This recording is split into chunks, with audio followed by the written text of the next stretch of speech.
the Samsung Galaxy A71. It's one of the best phones Samsung have ever built to compete with mid-range phones.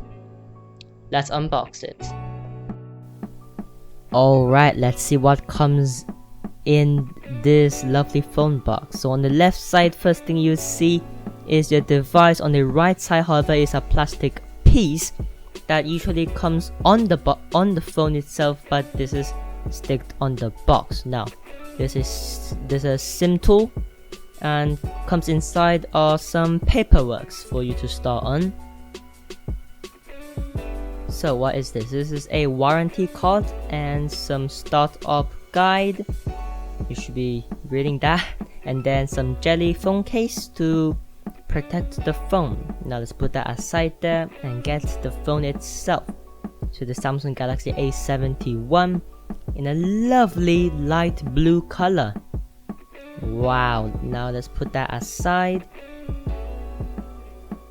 Now let's see what comes in the box. There is a earphone, some USB Type-C to USB Type-C charging cable, and some 25-watt charging brick. Now let's put that aside and get the device itself. Let's start it up.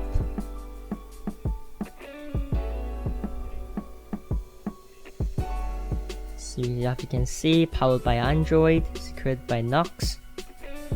There you go, that is on in a lovely color. Right there, looking good. Let's turn it off and get all of the protective plastic stickers and protection all of the way. Yeah, it's a bit annoying and also find it hard to actually remove. It's probably going to take a long time removing it. First thing to see, it's actually a very big phone.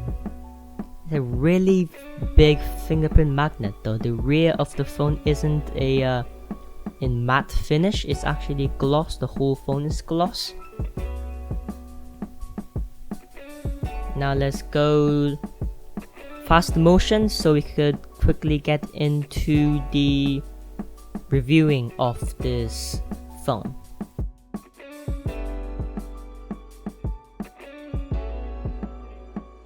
Alright, enough of the unboxing, let's talk about the phone itself. So the Samsung Galaxy A71 is like a facelift and upgraded version of the A70 and the A70s from last year. So this phone's released at December 12th, which is like end of 2019 to the start or beginning of 2020. This phone's packed with a Qualcomm Snapdragon 730G on the Android 10 and a One UI 2, of course Samsung's operating system. The display is a Super AMOLED. It's a 1080p display.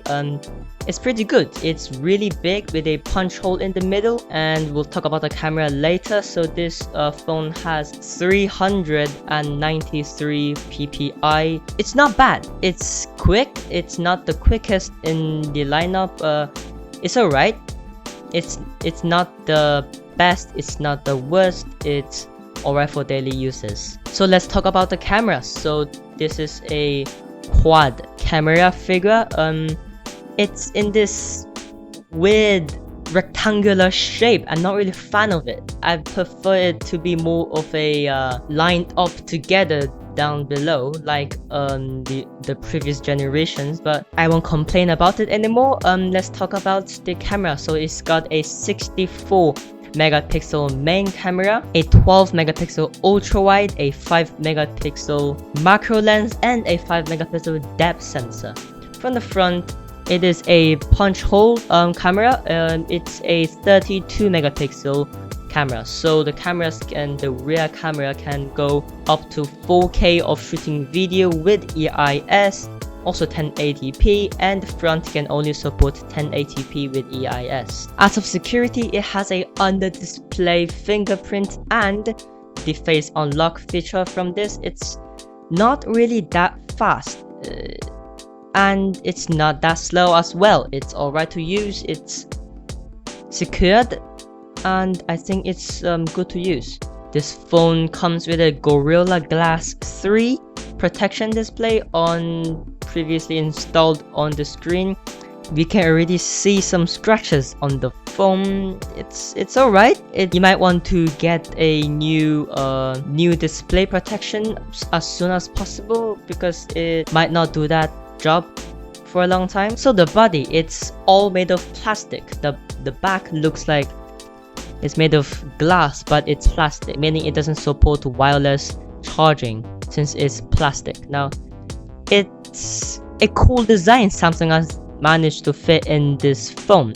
I got this phone with a prism crush blue on it. There are some rainbow effects and some brightness, and it's overall a mixed design on the back of this phone. Alright, let's go talk about few things I don't like about this phone. So first would be that the Samsung Bigsby. Now, I'm not really a Samsung user. I've been using the Oppo Color OS for a while, and the Samsung Bigsby feature, it's like sort of like a Google Siri feature. It's not really a assistant that I like to use when I'm in need. And not because you have the Bigsby feature. When you want to close the phone, you press the power button and then it does that. So when you hold the power feature for so long, the Bigsby comes up.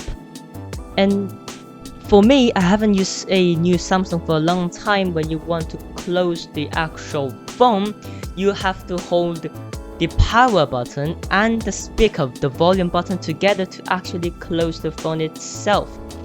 And that is just not really a thing for me to do, because not all of the people these days use a Samsung, and if they switch to a new Samsung like the A71, when they close the phone, they'll have no idea on how to close the phone itself. And that might be the only thing I don't like about this phone. It's just that the procedures you needed to take to actually turn off the phone is a little bit hard. Anyways guys, that brings up to our ending of this video. What do you think about the A71?